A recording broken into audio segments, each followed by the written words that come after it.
बिना अध्ययन, बिना सर्वे, पहुँचका आधारमा बजेट विनियोजन भएको महसुस भएको छ। यतिसम्म लापरवाही कि हुँदै नभएको स्थानको सिर्जना गरेर समेत बजेट विनियोजन भएको जस्तो मैले महसुस गरेको छु। बैंक लुट्दाखेरि चार यारहरूले बैंक लुटेर लग्छन्, त्यसरी बजेटलाई चार यार मिलेर लुटेर गएका जस्ता देखिन्छन् र बाटोमा लग्दाखेरि कतै खुद्रा पैसाहरू खस्दै गएको देखिन्छ र चार यारहरू मिलेर अन्ध्यारोमा गएर अनि बाँडफाँड गरेको जस्तो स्पष्ट रूपमा यो बजेटमा प्रवृत्ति देखिन्छ। केन्द्रबाट बाटोको लागि छुट्याइने रकम 1 लाख रुपियाँ 2 लाख रुपियाँ पनि हुने, यसले कस्तो संघीयता चाहिँ ल्याइराखेको छ, कस्तो संघीयता बनाइराखेको छ। जताभावी नेताको मनोमानी खुसीले कुनै भूगोललाई मिलाउन सकेको छैन। तत्कालीन समयमा काठमाडौँ 35 थियो होला, तर संविधान जारी भएर 2टा आवधिक निर्वाचन भइसक्यो, अझै पनि काठमाडौँ 35 कहाँबाट सिर्जना भयो?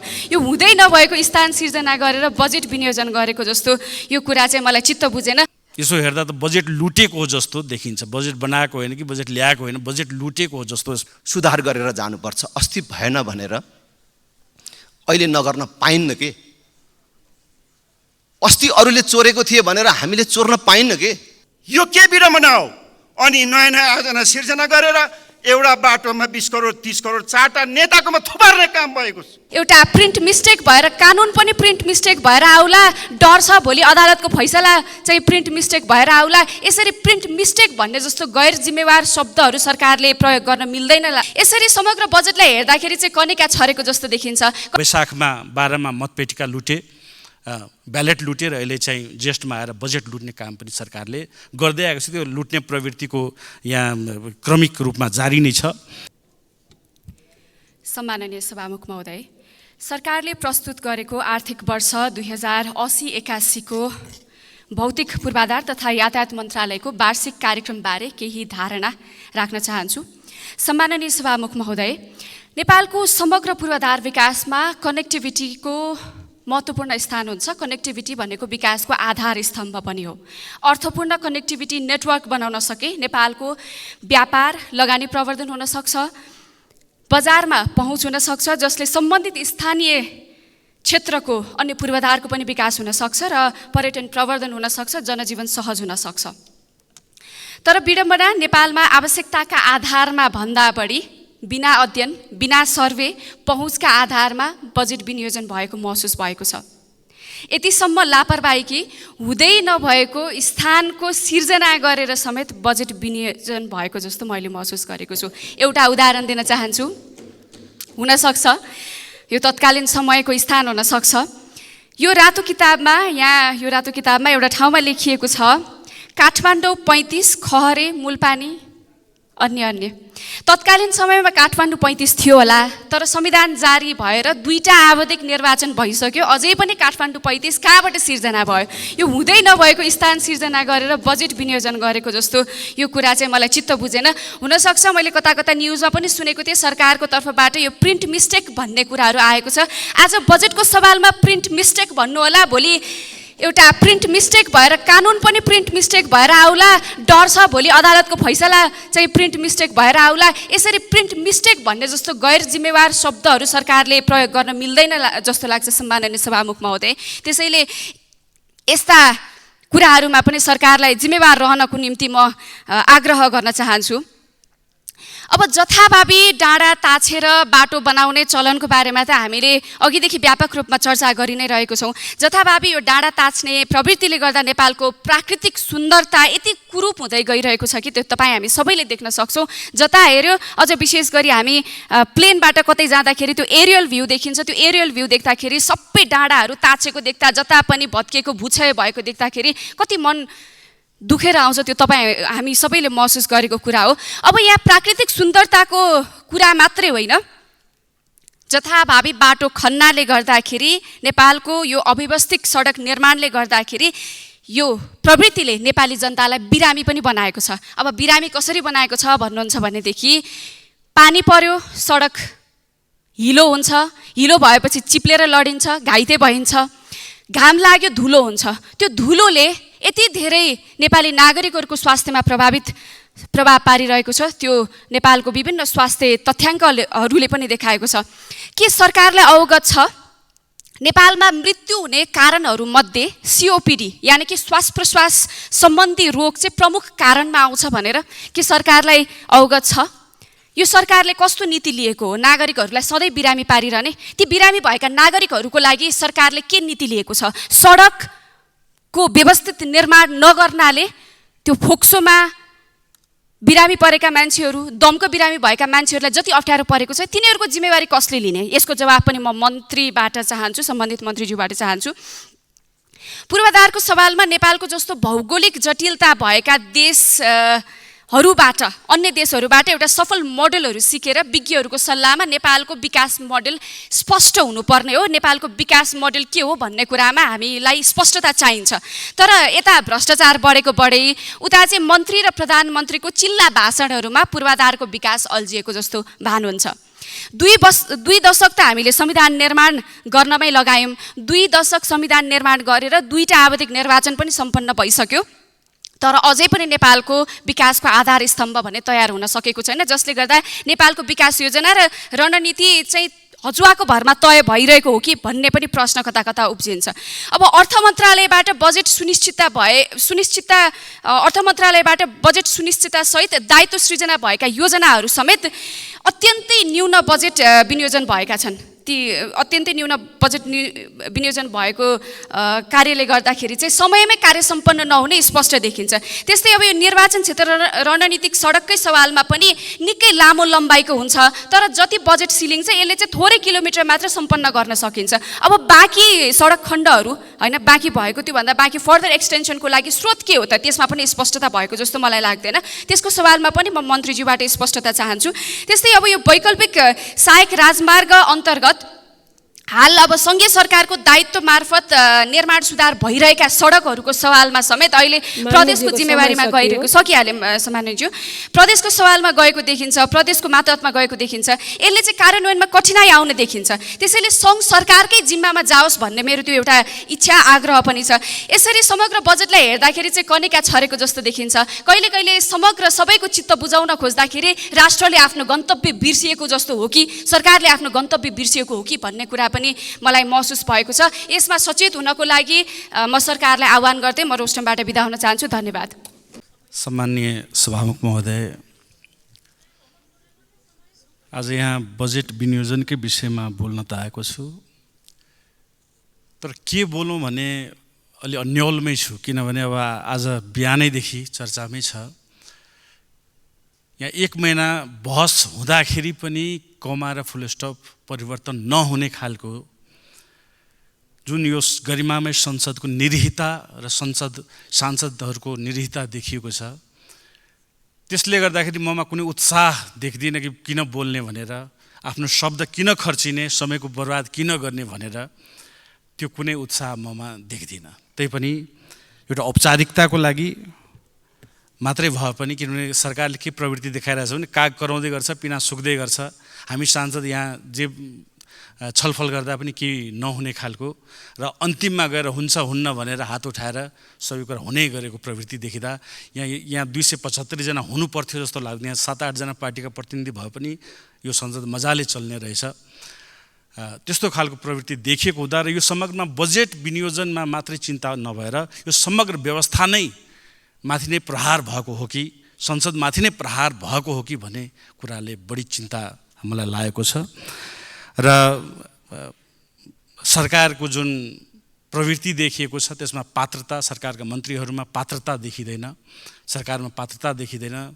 संसदमा यहाँ शून्य समयमा के कुरा हुन्छ वा अन्य समयमा यहाँ के कुरा उठाइन्छ, छलफलमा के कुरा उठाइन्छ, त्यसको मतलब गरिँदैन भने चाहिँ पात्रता नभएकै मान्छेले कुनै सुझाव पनि दिनु हुँदैन भन्ने हाम्रा विद्वानहरूले भनेकै छन्। त्यही भएर धेरै सुझावका कुरा त नगरौँ, तर एउटा विश्लेषणको लागि मात्रै म केही 2-4वटा कुरा मात्रै राख्न चाहन्छु। योभन्दा अगाडि मान्यज्यूहरूले जुन कुराहरू बोल्नुभएको छ त्यसलाई नदोहोऱ्याएर त्यसलाई समर्थन गर्दै पनि म अगाडि बढ्न चाहन्छु। अब यो सबभन्दा पहिला त यो बजेट ल्याएको हो कि बजेट लुटेको हो भन्ने कुरा अलि स्पष्ट देखिँदैन। यसो हेर्दा त बजेट लुटेको हो जस्तो देखिन्छ। बजेट बनाएको होइन कि बजेट ल्याएको होइन, बजेट लुटेको हो जस्तो स्पष्ट देखिन्छ। जसरी बैंक लुट्दाखेरि 4 यारहरूले बैंक लुटेर लग्छन्, त्यसरी बजेटलाई 4 यार मिलेर लुटेर गएका जस्ता देखिन्छन् र बाटोमा लग्दाखेरि कतै खुद्रा पैसाहरू खस्दै गएको देखिन्छ र चार यारहरू मिलेर अन्ध्यारोमा गएर अनि बाँडफाँड गरेको जस्तो स्पष्ट रूपमा यो बजेटमा प्रवृत्ति देखिन्छ र स्वाभाविक नै हो यो सरकारले लुट्ने क्रम जारी नै राखेको छ। वैशाखमा 12मा मतपेटिका लुटे, ब्यालेट लुटेर अहिले चाहिँ ज्येष्ठमा आएर बजेट लुट्ने काम पनि सरकारले गर्दै आएको छ। त्यो लुट्ने प्रवृत्तिको यहाँ क्रमिक रूपमा जारी नै छ र हामीले चाहिँ यहाँ बजेटमा केही रोजगारी सृजना होला, हाम्रा युवाहरू दिनौँ हजारौँ युवाहरू एयरपोर्टमा थन्किएका छन्, विदेशीदै गरेका छन्, उनीहरूको लागि केही रोजगारी सृजना होला, केही उद्योग धन्दा खोल्ने कार्यक्रमहरू औला भनेको त यहाँ त यस्तो खालको देखिन्छ कि पुराको पुरा लुट्ने र कुनै पनि योजनाविहीन, कुनै पनि भिजन दृष्टि नै नभएको बजेट यहाँ हामी कहाँ आएको देखिन्छ। र त्यसको लागि म चाहिँ उद्योग वाणिज्य तथा आपूर्ति मन्त्रालयकै एउटा लाइन मात्रैले पनि स्पष्ट हुन्छ कि हाम्रो यहाँ के छ, धेरै विश्लेषण गर्नै पर्दैन र त्यसले मात्रै देखाउँछ कि यो देश कतातिर गइराखेको छ भनेर देखाउँछ। उद्योग मन्त्रालय त्यसै पनि सानो बजेटको मन्त्रालय, त्यसको योजना किताब पनि पातलो र त्यसमा भएका शब्दहरू त झनै फितलो देखिएको छ। र त्यसको एउटा मात्र लाइन पढ्छु कि आगामी कार्यक्रम के छ भन्दाखेरि घोषणा हुने औद्योगिक ग्रामहरूको विकास तथा निर्माणको लागि 1 करोड छुट्याएको छ। यो भनेको हाम्रो समग्र युवाहरूको भविष्यको लागि छुट्याएको रकम भनेको 1 करोड हो यो बजेटमा। त्योभन्दा अर्को कुनै नयाँ उद्योग खोल्ने वा पुराना रुग्ने उद्योगहरूलाई पनि खुलाउने कुनै कार्यक्रमहरू देखिएको छैन। त्यस्तो खालको मतलब यो समग्र एउटा प्रवृत्तिको मात्रै कुरा गरे, धेरै विश्लेषण जानै पर्दैन, त्यो देखिएको छ। र बजेट बनाउँदाखेरि निर्माणकर्ताहरूको जिल्लामा बजेट थुपारिएको छ। उदाहरणको लागि भौतिक पूर्वाधार तथा यातायात मन्त्रालयको बजेट हेरौँ, त्यसमा चाहिँ वैकल्पिक सहायक राजमार्ग विकास कार्यक्रम अन्तर्गत आधाभन्दा बढी बजेट 51% बजेट प्रधानमन्त्रीज्यू, अर्थमन्त्रीज्यू, भौतिक पूर्वाधार मन्त्रीज्यू र काङ्ग्रेस सभापतिज्यूको गृह जिल्लाहरूमा विनियोजन, 4वटा जिल्लामा मात्रै विनियोजन गरिएको छ, आधाभन्दा बढी बजेट। कार्यक्रमका लागि राष्ट्रिय योजना आयोगले 1.5 अर्बको सीमा दिँदा अर्थमन्त्रीज्यूले 5 अर्ब 17 करोड रुपियाँ नै विनियोजन गरिदिएका छन्। देशका 77 जिल्लामध्ये 4 नेताका 4 जिल्लामा मात्रै 51% बजेट छुट्याएको अवस्था छ। त्यसमा पनि काङ्ग्रेस सभापतिज्यूको गृह जिल्ला डडेलधुरामा मात्रै 21%, अर्थमन्त्रीज्यूको गृह जिल्ला नुवाकोटमा मात्रै 13%, प्रधानमन्त्रीज्यूको निर्वाचन क्षेत्र गोर्खामा 11% र भौतिक पूर्वाधार मन्त्रीज्यूको गृह जिल्लामा 6% बजेट विनियोजन गरिएको छ।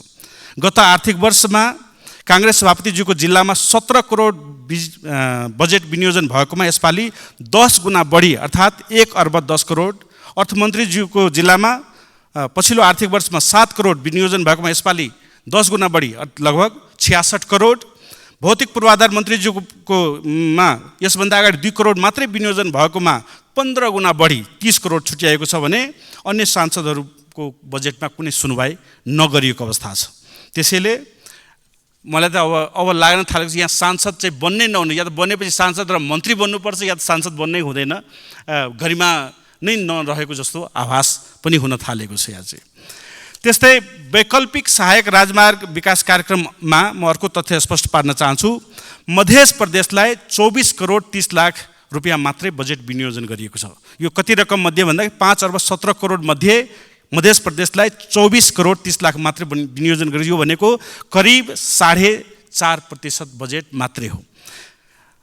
र जबकि यो काङ्ग्रेस सभापतिज्यूको क्षेत्रमा छुट्याएको बजेट भन्दा पनि 1/4 हो पुरै मधेसको लागि पनि। अब यहाँ सवाल के उठ्छ भन्दाखेरि गण्डकी प्रदेशले जति राजस्व दिन्छ त्यसको 5 गुणा बढी बजेट उसले पाएको छ। कर्णाली प्रदेशले जति राजस्व तिरेको छ त्यसको 29 गुणा बढी बजेट उसले पाएको छ। सुदूरपश्चिमले जति राजस्व यो राज्यलाई दिएको छ त्योभन्दा 6 गुणा बढी बजेट उसले पाएको छ। तर मधेसले जति राजस्व दिएको छ त्यसको 20% पनि फिर्ता मधेसमा गएको छैन। यसले कुन प्रकारको औपनिवेशिक शासन मधेसमा आज पनि लादिएको छ, कस्तो खालको आर्थिक औपनिवेशीकरण मधेसमा गरिएको छ, यो तथ्य मात्रै हेर्नलाई आजको लागि सफिसियन्ट छ। र यसले आम भाषामा भन्नु काम गर्ने कालु र मकै खाने भालु प्रवृत्ति जुन देखिन्छ यो देशमा त्यो विद्यमान रहेको यहाँबाट देखिन्छ। र मधेसमा जुन बजेट पनि दिएको छ कसरी दिएको छ भन्दाखेरि म 1-2वटा उदाहरणको लागि मात्रै पढ्न चाहन्छु। राजीवराज हनुमाननगर भारत सडक खण्डका लागि प्राविधिक रूपमा 1 अर्ब 55 करोड चाहिनेमा 2 करोड छुट्याएको छ। गाईघाटसम्मको सडक, सप्तरीबाट गाईघाटसम्मको सडकको लागि सानो रकम 10 लाख छुट्याएको छ। यस्तो खालको सडक योजनाहरूमा विनियोजन गरिएको छ। र अर्को पनि प्रवृत्ति के देखिएको छ भन्दा म अलि 1 मिनट लिउँला सभामुख महोदय। 70 जिल्लाले कसलाई खुसी पार्नको लागि बोयकट गरिएको छ? कुन चाहिँ प्रतिशोध 70 जिल्लासँग लिनको लागि हरेक जग्गा हरेक ठाउँमा 70 जिल्ला तिरस्कार गरिएको छ? म त्यसको लागि दुईवटा उदाहरण दिन चाहला। रणनीतिक सडक पुल निर्माण तथा पुल पुलेसा संरक्षण कार्यक्रम अन्तर्गत 707 वटा पुल निर्माण हुनुपर्नेमा त्यसमा चाहिँ 70 जिल्लामा एउटा पारिएको छ र त्यो पनि 5 लाख पारिएको छ। 5 लाखमा पुल बन्छ। त्यो हेर्नु, ऊर्जा तथा जलस्रोत सिँचाइ मन्त्रालय अन्तर्गत मधेसमै 82 वटा परियोजना रहेकोमा मधेसका 7 वटै जिल्लामा छन्, तर 70 लाई त्यहाँ छोडिएको छ। कसलाई खुसी पार्न, कसलाई तपाईहरुले खुसी पार्न 70 जिल्लाले बोयकट गर्नुभएको छ? त्यो पनि जवाब मन्त्रीज्यूहरूले यहाँ दिनुपर्ने हुन्छ। र त्यस्तै स्थानीय सडक पुल निर्माण अन्तर्गत 5-5 लाखका सैकडौँ पुलहरू राखेका छन्। 5-5 लाखमा कुनै पनि पुल चाहिँ निर्माण कहिले पनि हुँदैन भन्ने कुरा याद राख्नुपर्ने हुन्छ। त्यस्तै निर्वाचन क्षेत्र रणनीतिक सडक अन्तर्गतमा 70-2 मा बन्नुपर्ने, निर्वाचन क्षेत्र 2 मा बन्नुपर्ने योजना 70-1 को सडकलाई ल्याएर 70-2 मा कसलाई खुसी पार्न तपाईहरुले राख्नु भएको छ? यी कुराहरूको जवाब दिनुपर्ने हुन्छ। धन्यवाद। केही छैन। यो छलफलमा अघि दुईटा प्रवृत्तिको कुरा आइराखेको थियो। सत्तापक्षले समर्थन गर्ने, विपक्षले विरोध गर्ने, अन्ततोगता कमा फुल स्टप पनि चेन्ज नहुने, जे छ ताली ठोक्ने, अगाडि बढ्ने भन्ने कुरा आइराखेको थियो। सत्तापक्ष साथीहरूको पनि दुईटा प्रवृत्ति देखियो। एक थरी साथीहरूको हाम्रो भन्दा बेसी रुवाबासी, बजेटमा पहुँच पुर्याउने सत्तापक्षको यो बजेट सबैभन्दा सुन्दर छ भन्ने, सत्तापक्ष बीचको पनि विभाजन चाहिँ अहिले यसो देखियो। मेरो यसपालि बजेट परेन भनेर धेरै गुनासो छैन। भनि नै सक्नु भएको छ मन्त्रीले, अलिकति नदेखिने गरी आफ्नोमा बेसी हाल्ने नै हो, आफ्नो सरकार भएको बेला आफ्नो ठाउँमा हाल्ने नै हो भनेको छ। त्यो प्रवृत्ति विगतदेखि नै चलेर आएको छ। यहाँ परेन भनेर भन्नुको केही अर्थ छैन। तर बजेट बनाउने क्रममा जुन प्रवृत्ति विकसित भएर गइराखेको छ त्यसले तपाईहरुले, खास गरी सत्तापक्षले बारम्बार हामीले भ्रष्टाचारको विरोध गर्दा, काम भएन भनेर भन्दा, पहिलेको भन्दा कम भयो, भ्रष्टाचार कम भयो, पहिलेको भन्दा अहिले धेरै किलोमिटर बाटो बन्यो भनेर साथीहरूले जो भनिराख्नु भएको छ कि अब हामी पछाडि फर्किने त्यसो भए भन्ने जस्तो कुरा गरिराख्नु भएको छ। तर मैले के भन्छु भने जुन प्रवृत्ति विकसित भइराखेको छ त्यसले तपाईहरुले भनेको व्यवस्थालाई नै कमजोर बनाउँछ। केन्द्रबाट बाटोको लागि छुट्याइने रकम 1 लाख रुपैयाँ 2 लाख रुपैयाँ पनि हुने, यसले कस्तो संघीयता चाहिँ ल्याइराखेको छ, कस्तो संघीयता बनाइराखेको छ देशमा? यही हो त तपाईहरुले ल्याउनु भएको संघीयता? यही हो त? 20 किलोमिटर बाटोको लागि 70 लाख रुपैयाँ, 5 लाख रुपैयाँ, 2 लाख रुपैयाँ पनि छुट्याउनु भएको छ। 1 लाख पनि छ भनेर एकजना साथीले भन्दै हुनुहुन्थ्यो। त्यो पछाडि सुन्न हाल्दिएर कोही साथीहरूले त फेसबुकमा हाले मेरोमा 1 करोड पर्यो, 20 करोड पर्यो भने 2 को पछि सुन्न दे 20 करोड परेछ भनेर हाल्दै थिए। यस्तो बुद्धि मन्त्रीजीलाई कसले दियो भनेको? यस्तो ज्ञान कहाँबाट आयो? यस्तो कनिका छर्ने सचिवहरूलाई मन्त्रीको मुख्य सल्लाहकार भनिन्छ। सचिवले दिएको ज्ञान हो कि पार्टीले दिएको ज्ञान हो कि आफैलाई आएको ज्ञान हो कि हैन? मैले फेरि पनि भन्छु, यो जुन प्रवृत्ति विकसित भएर गइराखेको छ नि, हामीमा सुधारको कुनै संकेत देखिँदैन। यसलाई कुनै आवरणले ढाकछोप गरेर हुन्न के। अहिले भ्रष्टाचारको विरोध गर्यो भने तिम्रो पालामा थिएन, तिम्राहरूले चाहिँ गरेका थिएनन् भनेर भन्ने। अस्ति चाहिँ भएको थियो त, बाटो बनेको थियो, अहिले कम छ भन्। अब यसरी ढाकछोप गरेर हुन्न, हामी सुधार गरेर जानुपर्छ। अस्ति भएन भनेर अहिले नगर्न पाइन्न के। अस्ति अरूले चोरेको थिए भनेर हामीले चोर्न पाइन्न के। हामीले राम्रो गरेर जानुपर्छ।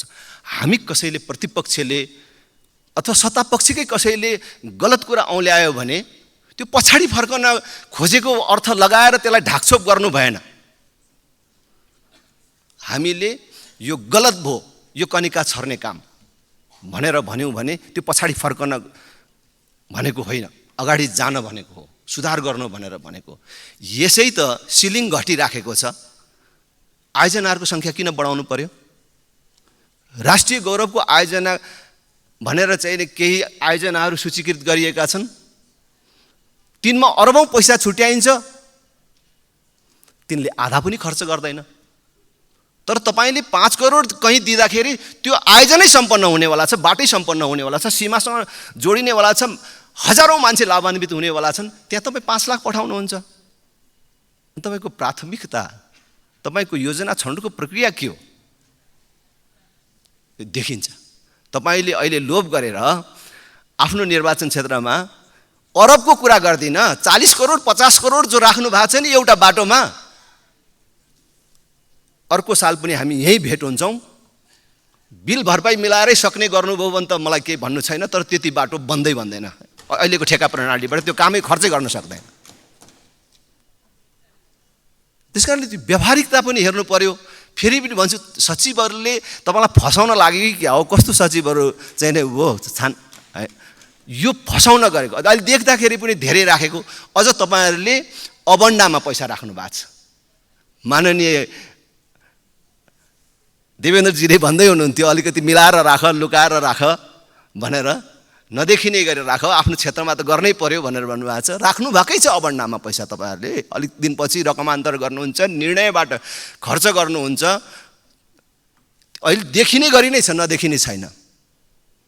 त्यसकारण मैले भन्छु यो सच्याउनुहोस्, यो हारजितको कुरा होइन। अघिल्लोचोटि पनि मैले भनेको छु, यो बजेटमा संशोधन गरियो भन्दाखेरि यसले नोक्सान हुँदैन। सत्तारूढ पार्टीका नेताहरू बसेर बजेटमा संशोधन गर्ने निर्णय गर्नुभयो अथवा भयो भन्दा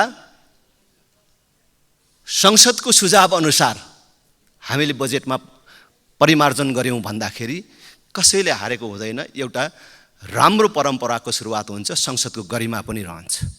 नत्र भए अब यो निरन्तर रूपमा चल्छ। तपाईँहरूले के चाहिँ व्यवस्था भन्नुभएको छ, त्यो व्यवस्थालाई असफल पार्न यसैले चाहिँ मद्दत गराउँछ, यही प्रक्रियाले मद्दत गराउँछ। जबसम्म सच्चिन्न तयार हुनुहुन्न, हाम्रो एउटा बाटो नबन्ला, 1-2 साल ढिलो होला, पाएको बेला बनाउँला, दुःख गरौँला, केही फरक पर्दैन। तर जनताले हेरिराखेको हुन्छ के फरक पर्यो भन्ने कुरा। त्यो किलोमिटर बढेकोले किलोमिटरको तथ्याङ्क पेश गरेर अहिलेको जनता मान्नेवाला छैन। तपाईँले यो राज्य व्यवस्था जिम्मेवारी लिएको बेला तपाईँसँगैका छिमेकका देशहरूको अवस्था के थियो, तपाईँले कति किलोमिटर बाटोको प्रगति गर्नुभयो र ती देशहरूमा अहिले कुन प्रकारको प्रगति भएको छ, त्यहाँको आर्थिक वृद्धि दर के छ, त्यो पनि अहिले जनताले हेर्छन्। त्यसबेला करको दर के थियो, आम्दानीका स्रोतहरू के थिए र अहिले करको दर के छ र आम्दानीका स्रोतहरू के छन्, त्यो पनि मान्छेले हेर्छ।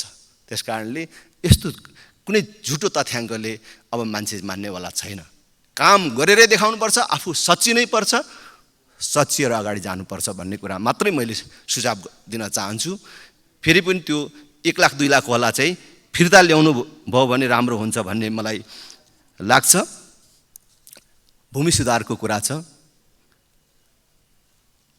अहिले हामीले जुन छलफल गरिराखेको छौँ, यो 3टी मन्त्रालयहरू अत्यन्त महत्त्वपूर्ण मन्त्रालयहरू छन्। भूमि सुधार मन्त्रालय योजना बाँड्ने मन्त्रालय होइन, उसले लिने नीति कस्तो हुन्छ भन्ने कुरा महत्त्वपूर्ण कुरा छ। हजुरबा हजुरआमाहरूदेखि अहिले नातिहरूको पुस्तासम्म आइपुग्यो, नाति नातिनाको पुस्तासम्म आइपुग्यो। आफूले ढालफाड गरेको, आफूले खनी जोतेको र आफूले धुरी खडा गरेको घरमा बसेको छन्, तर मेरो घर भन्न पाएको छैन। हजुरबा हजुरआमाको सपना पनि त्यही थियो कि म यो जमिनको मालिक भएर मर्छु, एउटा धनी पूर्जा पाएर मर्छु। उसको त्यही सपना थियो, बाउ आमाको त्यही भयो, अहिले छोराछोरीको पनि त्यही सपना छ। त्यसकारण आँट गरेर यो कुनै यति घरधुरीलाई दिन अब धनी पूर्जा बाँड्ने भन्ने तथ्याङ्कले यो कार्यक्रमले केही फरक पर्दैन र प्राप्त पनि हुँदैन र यो समस्या समाधान हुँदैन। एकचोटि जनताको अथवा सुकुम्बासी भनेको जसले जोतभोग गरिराखेको छ धनी पूर्जाविहीन मानिसहरूको घर दैलोमै गएर त्यही नाप जाँच गरेर त्यही जमिनको स्वामित्व दिने, जनतालाई मालिक बनाउने, जसले जोतेको छ र अरूको दाबी छैन तिनीहरूलाई मालिक बनाउने कार्यक्रम बनाउनु पर्यो। आज नापी, मालपोत, भूमि सुधार भ्रष्टाचारको सबभन्दा ठुलो अखडाको रूपमा छ। यो लुकेको विषय होइन। यसको नियन्त्रण कसरी गरिन्छ? अहिले सरपट नापी भनेर गाउँ गाउँमा चलिराखेको छ। त्यही नापी त्यही जमिन नाप्छ, तलतिर मासतिर नाप्छ, अनि आफ्नै एउटा मानिसको जमिन 2 इन्च तलतिर चाहिँ हालिदिन्छ, अनि त्यही सच्याउन पैसा खाएर बसेको छ। यी कुराहरूलाई कसरी हामीले टुङ्गोमा लाउँछौँ? मानिसहरू रोएर बसेका छ मालपोत, नापी र भूमि सुधारको कारण। यसमा कसरी सुधार गर्न सकिन्छ? यस विषयहरूमा भूमि सुधार मन्त्रालयको ध्यान जान सक्यो भने राम्रो हुन्छ भन्ने मलाई लाग्छ। अहिले जे आइराखेको छ त्यो त परम्परागत मात्रै छ। अस्ति के आयोगहरू बनेका छन् अघिल्लो वर्षै, तिनीहरू अहिले अधिकांश पैसा उठाइ खानेमा लागिराखेका छन्। मलाई यो भन्नुमा कुनै आपत्ति छैन। र जुन महसुल तोकिएको छ त्यो पनि अत्यन्त महँगो छ। त्यति पैसा तिर्न सक्ने मानिसहरू त सुकुम्बासी हुँदैन। त्यसकारण त्यसमा पनि पुनर्मूल्याङ्कन गरेर नयाँ ढङ्गले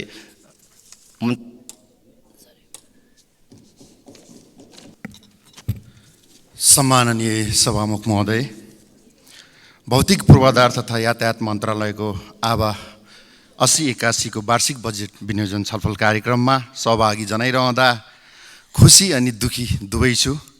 बजेट परेन भनेर गुनासो छैन, तर राम्रो नभएमा त्यहाँ अवश्य चाहिँ गुनासो सधैँ रहनेछ। देश आफैमा एउटा ठुलो समाज हो। देश बन्न 3वटा भावनात्मक कुराहरू चाहिन्छ: साझा विश्वास, आदर्श र सपना। जस्तो कि मौरीको उदाहरण हेरौँ, हजारौँ मौरीको गोलालाई जोड्छ रानीले। रानी आफैमा उनीहरूको आदर्श, विश्वास र सपना हो। त्यसरी नै देशभित्र मान्छेलाई जोड्छ आपसी विश्वास, साझा सपना र आदर्शले। निश्चय नै विविधता बीच प्रतिस्पर्धा त हुन्छ, तर प्रतिस्पर्धा बीचमा पनि एकता हुन्छ, त्यसैले देश हुन्छ। सभामुख महोदय, तराईमा फलेको धानसँग हिमालका जडीबुटीलाई साट्ने काम यातायातले मात्र सम्भव छ। त्यसैले यातायात कुनै पनि समाजलाई जोड्ने एक माध्यम हो भन्ने नकार्न सकिन्न। भर्खरै जन्मिएको बालकलाई चाहिने दुधदेखि आइसियु कक्षमा रहेको बिरामीलाई अक्सिजनसम्म घाम पानी नभनी अहोरात्र खटी यस व्यवसायमा आबद्ध व्यक्तिहरूको योगदानलाई पनि भुल्न सकिँदैन। यो पेसामा आबद्ध भएका व्यवसायीले राज्यलाई बुझाउनु पर्ने कर पनि अग्रिम आयकर बुझाइ आफ्नो दायित्व वहन गरिराख्दा राज्यबाट यो व्यवसायलाई दोस्रो दर्जाको रूपमा हेरिएको छ। मन्त्रीज्यू, आज यातायात नभएको भए मन्त्रालयबाट सदनसम्म र सदनबाट घरसम्म कसरी जानुहुन्थ्यो? र सरकारले पब्लिक ट्रान्सपोर्टेसनलाई एउटा वैज्ञानिक भाडा दर कायम गरेर आम गरिब जनताको बारेमा बोल्नै पर्ने हुन्छ।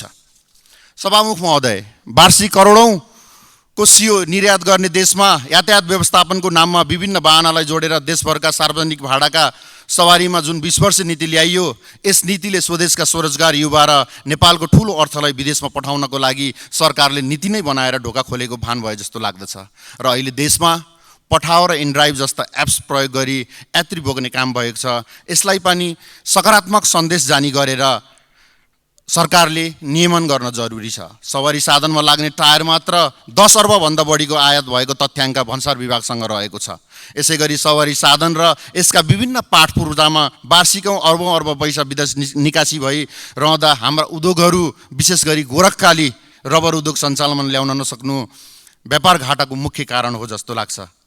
सभामुख महोदय, सडक भनेको पूर्वाधारको पनि पूर्वाधार हो भन्ने मान्यतालाई सरकारले आत्मसात गरे पनि कुल सडकमध्ये ज्यादै न्यून प्रतिशत मात्र रोड सेफ्टी अडिट गरेको पाइन्छ। सडक पूर्वाधार गुणस्तरीय र समयमा नै नसकिँदा नेपालमा खास गरी पहाडी र कच्ची राजमार्गहरूमा चल्ने सार्वजनिक यातायातमा ढुवानीका साधनहरू नै बढी मात्रामा दुर्घटनामा परेको देखिन्छ।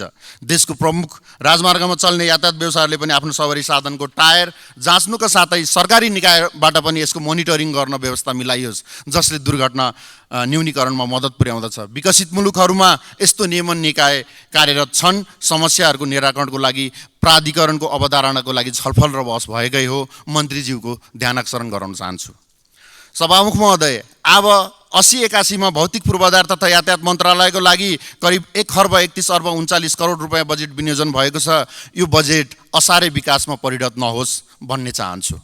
हाम्रो जस्तो भूपरिवेष्टित देश जहाँ सडक मार्गको अत्यन्तै ठुलो भूमिका रहेको छ, 2046 सालको राजनीतिक परिवर्तन पछिको 2049 सालको पहिलो स्थानीय निर्वाचनपछि स्थानीय निकाय मार्फत विकासको गति लिन सुरु भयो। विभिन्न दात्री निकायको सहयोगमा धेरै सडक परियोजनाहरू सुरु गरियो। तर यो कार्य जनताको मागको नाममा एउटै स्थानमा पुग्न पनि राजनीतिक पार्टी अनुसारका छुट्टै बाटो खोल्ने कामले गर्दा सजिलो पैसा कमाउने धन्दा सडक निर्माण हुन पुग्यो। के यसैका लागि थियो यो सारा परिवर्तन? खास गरी स्थानीय सरकारद्वारा निर्माण गरिने सडकहरू डोजर अपरेटरको भरमा निर्माण हुने भएकोले एकातिर प्रकृतिको विनाश भएको छ भने अर्कोतिर हाम्रो अर्थको सही सदुपयोग हुन सकेको छैन। खर्चको तथ्याङ्कलाई हेर्ने हो भने पनि सडकको प्रति किमी निर्माण खर्च 1 करोड माथि भए पनि धेरै जसो सडकहरू आर्थिक चलखेलले गर्दा 30 देखि 50 लाखको हाराहारीमा निर्माण भएको तीतो यथार्थ एकातिर छ भने 2079 को तथ्याङ्क अनुसार नेपालमा हालसम्म 97,613 किमी सडक सञ्चालन विस्तार भए तापनि सबै सडकमा 12 महिना गाडी चल्ने अवस्था छैन। यसरी 1 किमी सडक निर्माणको लागि करोडौं रकम लाग्ने भए तापनि भौतिक पूर्वाधार मन्त्रालयबाट योजनाको नाममा साना 1 लाख, 5 लाख, 10 लाखका योजना परिरहँदा कास्की क्षेत्र अन्तर्गत माली गाउँपालिकाका पर्यटकीय स्थल सिक्लेज, ताङतिङ, लम्तरीमै पुग्ने सडकहरूको स्तर उन्नतिको लागि सङ्घीय सरकारबाट अब 80-81 मा यस स्थानलाई सम्बोधन हुने बजेट विनियोजन नहुनु, तर 4 जिल्लामा 51% बजेट विनियोजन हुनुले बजेट केन्द्रीकृत भएको स्पष्ट हुन्छ। सभामुख महोदय, धन्यवाद। सम्माननीय सभामुख महोदय, आज हामी नेपाल सरकारको 2080 को लागि विनियोजन विधेयकको विभिन्न शीर्षकमाथि छलफल गरिराखेका छौँ। म सबैभन्दा पहिले भौतिक यातायात पूर्वाधार तथा यातायात मन्त्रालय अन्तर्गतको विनियोजन गरेको रकमप्रति म र मेरो पार्टी नेकपा एमाले नीतिगत असहमति जनाउँदै उक्त सबै बजेटहरू रकमहरू कट्टा गरी रुपैयाँ 1 रुपैयाँ मात्रै कायम गरियोस् भन्ने कटौतीको प्रस्ताव प्रस्तुत गर्ने अनुमति चाहन्छु। सभामुख महोदय, आगामी आर्थिक वर्षको लागि सिङ्गो राष्ट्रिय बजेट 17 खरबभन्दा बढी छ। चालु आर्थिक वर्षलाई हेऱ्यो भने झन्डै 4-5 खरब मात्रै कमी छ। मुलुकमा आर्थिक सङ्कट छ भनिन्छ। भौतिक पूर्वाधार तथा यातायात मन्त्रालयको चालु आर्थिक वर्षको बजेट र प्रस्तावित आगामी आर्थिक वर्षको बजेटलाई हेऱ्यो भने झन्डै 36 अरब बजेट भारी मात्रामा कटौती गरिएको छ। त्यसमा पनि स्रोत सुनिश्चित नभएको र कमिटमेन्ट नभएको वैदेशिक सहायता र ऋणको कम्पोनेन्टहरू बढी छ। आन्तरिक स्रोत कम छ। त्यसै त यो आर्थिक वर्षमा 50% पनि फाइनेन्सियल प्रोग्रेस हुन सकेको छैन, भौतिक प्रगति हुन सकेको छैन र भौतिक पूर्वाधारको विकास बेगर आर्थिक विकास, मुलुकको समुन्नति र समृद्धि सम्भव छैन। सभामुखज्यू, एउटै मन्त्रालयमा यत्रो भारी कटौती गरेर सरकारले के गर्न खोजेको छ, मुलुकलाई कता लान खोजेको छ, यहाँनिर आफ्नो नीतिगत असहमति देखाउँछु। दोस्रो कुरो, सामान्य सभामुख मन्त्रालयले आन्तरिक बाँडफाँड गर्दा विभिन्न उपशीर्षकहरूमा जथाभावी गरेको छ।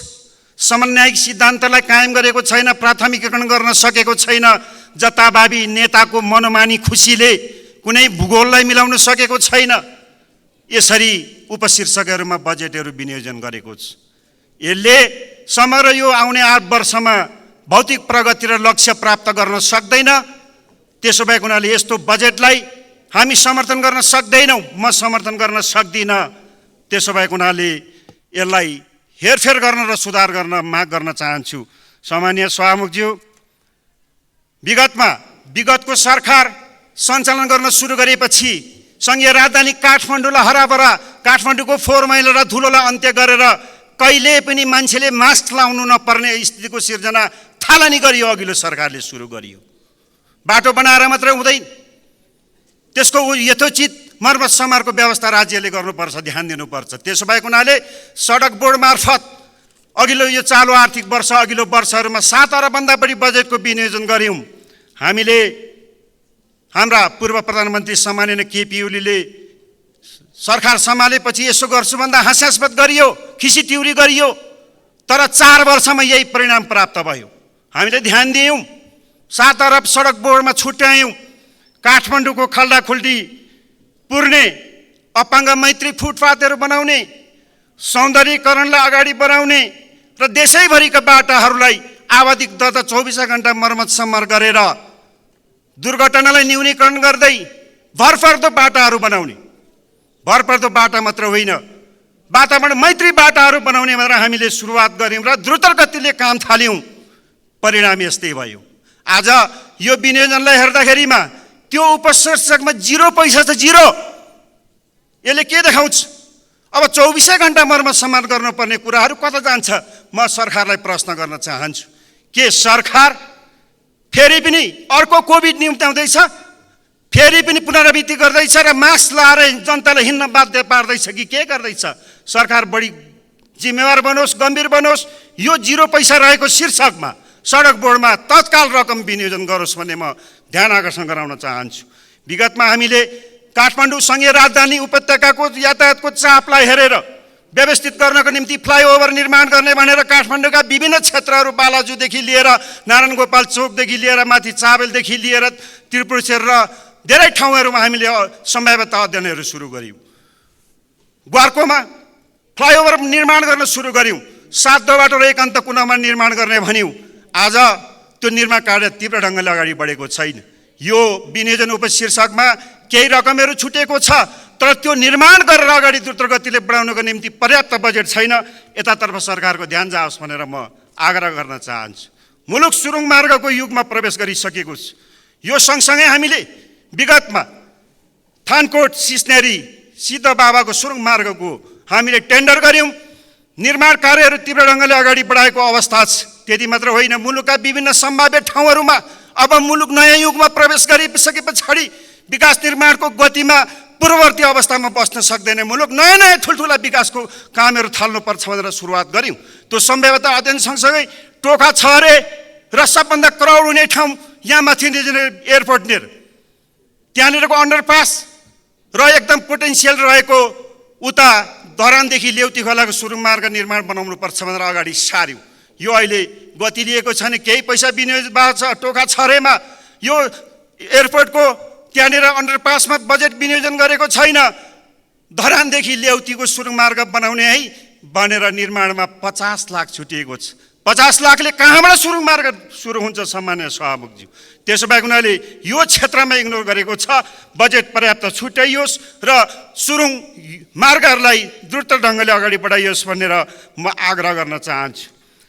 विगतमा भौतिक पूर्वाधार निर्माणको कामलाई द्रुत गतिले अगाडि बढाउनुपर्छ, समयको गतिसँगै नयाँ युगमा लानुपर्छ भनेर हामीले निर्माण कार्यलाई तीव्रता दिने काम गऱ्यौँ। आर्थिक वर्ष 76, 77, 78मा 3टा नीति कार्यक्रम र बजेट र यो विनियोजनलाई हामीले हेर्ने भने प्रत्येक 2 दिनमा एउटा पुल निर्माण सुरु भयो। प्रत्येक 1 दिनमा 4 किलोमिटर 2 लेन र 6 लेनका कालोपत्री निर्माण सुरु भए। प्रत्येक 1 दिनमा 3 किलोमिटरभन्दा बढी माटे र ग्राभल बाटोहरू बनिएको थिए। अहिले हामी सरकार छोडिसके पछाडि यो 2 वर्ष गठबन्धन सरकारले यसमा ध्यान दिएको छैन। यसमा मात्र होइन, आगामी वर्षको बजेटमा समेत बजेट विनियोजन गरेर प्रतिबद्धता जाहेर गर्दैन। हामीले कसरी आश गर्ने? द्रुत गतिले अगाडि बढेको विकास भौतिक पूर्वाधारको निर्माणहरू अब ठप्प हुनेछन् भनेर हामीहरू भन्न सक्दछौँ। सामान्य सभामुखज्यू, मैले वैकल्पिक सहायक राजमार्गको बारेमा यहाँ कुरा उठाउनै पर्छ। वास्तवमा राष्ट्रिय गौरवका आयोजनाहरू राष्ट्रिय राजमार्ग पूर्व पश्चिम उत्तर दक्षिण राजमार्गहरू, हुलाकी बाटोदेखि लिएर मदन भण्डारी बाटोदेखि लिएर मध्य पहाडी बाटाहरू, यी सबै राष्ट्रिय राजमार्गहरूले नसमेटेको ठाउँहरू, त्यस्ता भूगोल र क्षेत्रहरू पनि हाम्राहरू छन्। त्यसो भएको हुनाले त्यस्ता क्षेत्रबाट यो राष्ट्रिय राजमार्गमा पहुँच पुर्याउने त्यस्ता ठाउँहरू र भारतको सिमानासम्म पहुँच पुर्याउने, त्यस्ता ठाउँ र भूगोलका क्षेत्रहरूबाट उत्तरको चीनको सिमानामा पहुँच पुर्याउने, एक प्रदेशबाट अर्को प्रदेशमा पहुँच पुर्याउने, एक जिल्लाबाट अर्को जिल्लामा पहुँच पुर्याउनको निम्ति राष्ट्रिय राजमार्गले समेटेन भने वैकल्पिक सहायक मार्गहरू बनाएर मुलुकको राष्ट्रिय सडक सञ्जालमा आबद्धता गर्नुपर्छ सबै क्षेत्रका जनताहरूलाई भनेर वैकल्पिक सहायक राजमार्गको सुरुवात गर्यो।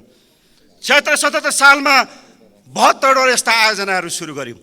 त्यसलाई अघिल्लो सरकारले कनिका छरेको जस्तै एउटा निर्वाचनको चुनावको बजेट बनाएर 802 सङ्घमा लगेर त्यसको महत्त्वलाई घटाउने काम गर्यो।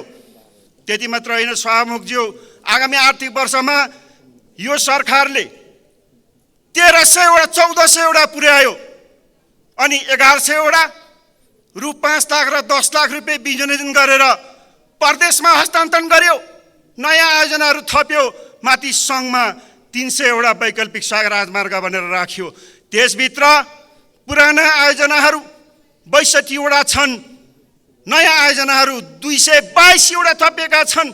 222 थपिएको आयोजनाहरू सम्माननीय सभामुखज्यू, गोर्खामा सम्माननीय प्रधानमन्त्रीजीको निर्वाचन क्षेत्र र जिल्लामा 41 छ। पूर्व प्रधानमन्त्री शेरबहादुर देउवाजीको निर्वाचन क्षेत्र डडेलधुरामा 7 छ। नुवाकोटमा अर्थमन्त्रीजीकोमा 17 छ र सल्यानमा भौतिक प्रधानमन्त्रीज्यूकोमा 13 छ। 62-65 आयोजनाहरू नयाँ थपेर लगिएको छ। त्यो मात्र होइन, मन्त्रालयले प्रस्तावित गरेको बजेट राष्ट्रिय योजना आयोगले दिएको सिलिङलाई नागेर 5 अरब 20 करोड छुट्याइएको छ यो शीर्षकमा। त्यसमध्ये जम्मा 2 अरब 28 करोड यी 4वटा ठाउँहरूमा विनियोजन गरिएको छ। अनि बाँकी 262 सङ्घमा रहेका आयोजनाहरूको लागि प्रत्येक निर्वाचन क्षेत्रमा प्रत्येक आयोजनामा रु 1 करोड विनियोजन गरेको छ। यसले के समस्या सिर्जना गर्छ? विगतमा यस्ता आयोजनाहरू बहुवर्षीय रूपमा सञ्चालन भएका छन्। सम्माननीय सभामुखज्यू, बहुवर्षीय ठेक्का लागेर काम भइराखेको छ। म एक दुईवटा दृष्टान्त दिन चाहन्छु। पाँचथर जिल्लाको उत्तरे यासोक इलामदेखि पाँचथर हुँदै म्याङलुङ तेर्थुममा जोडिने बाटो 86 करोडको टेन्डर भएर काम भइराखेको अवस्था छ। पाँचथरदेखि दार्जिलिङदेखि लिएर वेस्ट बेङ्गालदेखि लिएर सिक्किमको बोर्डरमा 3 सिमनामा जोडिने बाटो विगत 3 वर्षदेखि टेन्डर भएर ठेक्का भएर 1 अरबको ठेक्का भएर काम भइराखेको अवस्था छ।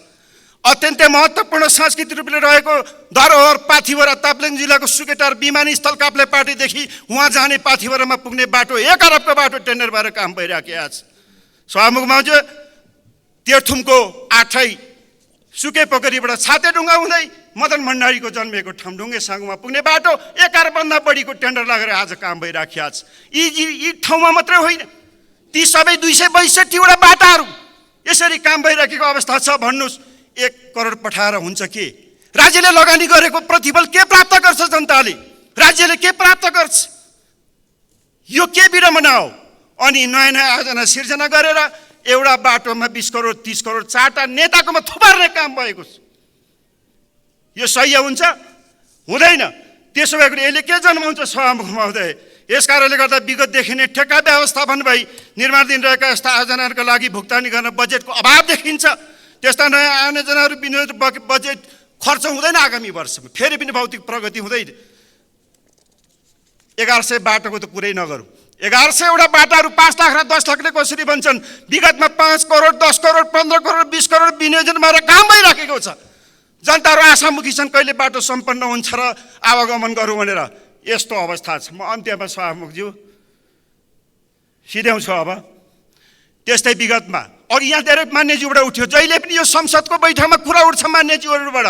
भौगोलिक असन्तुलता, क्षेत्रीय असन्तुलता देखेर विकासको असमानता भयो। समानुपातिक ढङ्गले समन्यायिक ढङ्गले विकासको फल जनताले सबै क्षेत्रले पाउनुपर्छ भन्ने कुराहरू उठ्छ, जसलाई मध्यनजर राखेर हामीले विगतमा एउटा निर्वाचन क्षेत्रमा एउटा आयोजना भनेर 50 करोडसम्मको निर्वाचन क्षेत्र रणनीतिक आयोजनाहरू सुरु गर्यौँ, जो 2 वर्षदेखि ठेक्का गरेर काम प्रत्येक निर्वाचन क्षेत्रमा भइराखेको छ। आज यी सबै योजनाहरूमा 1 करोडको दरले विनियोजन गरेको छ। यो उपशीर्षकमा भन्नुहोस्, सरकार के गर्न खोज्दैछ? के पुनर्जीवित गर्न खोज्दैछ? त्यसो भएकोले यी सबै कारणले गर्दाखेरि यो विनियोजन विधेयकमा संशोधन हुनुपर्छ। जसरी अस्ति बजेटमा हाम्रा पार्टीका श्रद्धेय अध्यक्ष, हाम्रा पार्टीका नेता पूर्व प्रधानमन्त्री मान्य केपी शर्मा ओलीज्यूले यसको संशोधनको मागको आवश्यकता गर्नुभयो, सरकार नडराओस्। यो पनि एउटा विधेयक हो, यो पनि एउटा विधेयक हो। विधेयक संशोधन हुन्छ, विधेयक संशोधन हुँदा सरकार ढल्दैन। म सहयोग गर्न तयार छु भनेर यो संसदमा वचनबद्धता दिनुभएको छ हाम्रो सम्मानीय पूर्व प्रधानमन्त्रीज्यूले। त्यसो भएको हुनाले यसलाई संशोधन गर्न सरकार कति पनि हिचकिचाहट नगरोस् भन्ने आफ्नो सुझाव राख्दै मेरो भनाइलाई अन्त्य गर्छु। धन्यवाद।